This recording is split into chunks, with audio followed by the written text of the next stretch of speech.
It's already raked in more than $1.3 billion. Barbie is topping charts as the biggest movie of the year, but the star that may have outshined Margot Robbie and Ryan Gosling was the color pink. More specifically, Rosa Mexicano, or Mexican pink. The film's Mexican cinematographer, Rodrigo Prieto, coats his latest work in culture, bringing La Alma de Mexico to the big screen. We sat with him to talk more about how the artist pays tribute to his culture by giving Rosa Mexicano its flowers. Explain to us what Rosa Mexicano is, or Mexican pink. Well, it's a color that is very present in Mexico. Since I've been a child, it's been just part of what you see all around you growing up in Mexico City. For the movie Barbie, pink was an important color in the movie, obviously. And when I was looking at all these pinks, I mentioned to Greta and to Sarah Greenwood, who's the production designer, we should really include Mexican pink.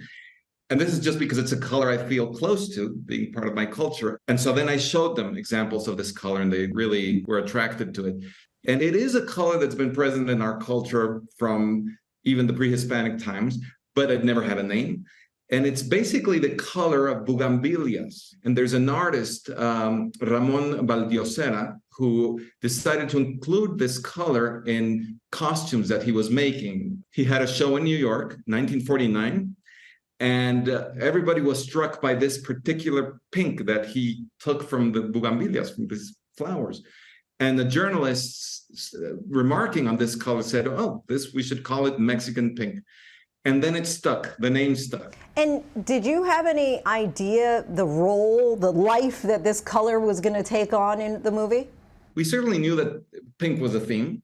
And we wanted all the different shades of pink to be very present without overwhelming. So it was a tricky technical thing too.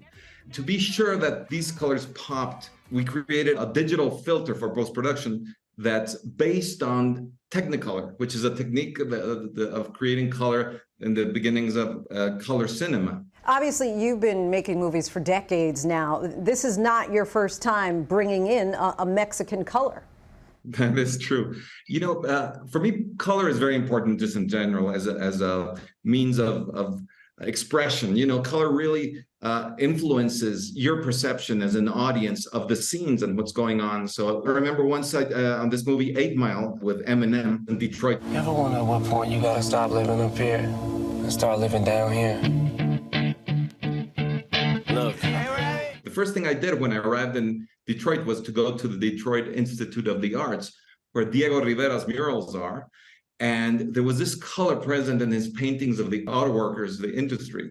And it was cyan, this sort of greenish cyan color. I incorporated those colors into the movie. So indeed, it's something that I try to bring, and I think it's just natural that you bring your culture into the art that you help create.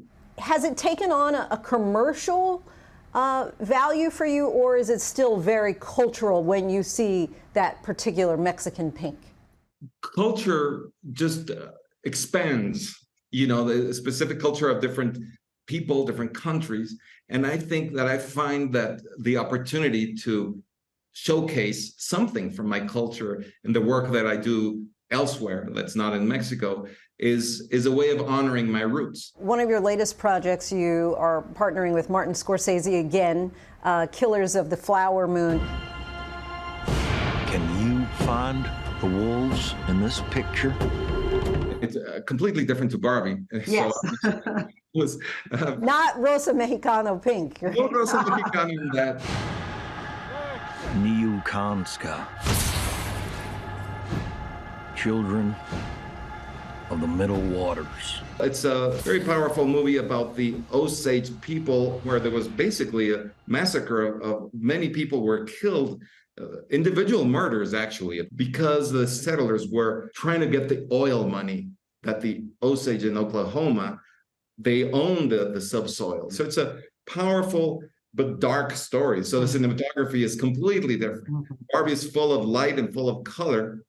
Killers of the Flower Moon has a completely different color palette. Lily Gladstone stars in this. Talk to us about the way that you're trying to lift up and highlight Indigenous women. Yes, that is a very important aspect of Killers of the Flower Moon, and something that for me is dear, because also in my country, in Mexico, indigenous people are also, we're as a nation, we're trying to recognize, the indigenous population that for a long time has been marginalized. We talked with Scorsese, we talked to groups of Osage, and I remember specifically the chief telling us, make sure to honor our women. So that became certainly the story itself and certainly the focus of the movie. Well, we thank you so much for that cultural impact that you're creating and continuing on. And thank you so much for your time and talking with us today, Rodrigo. Thank you very much.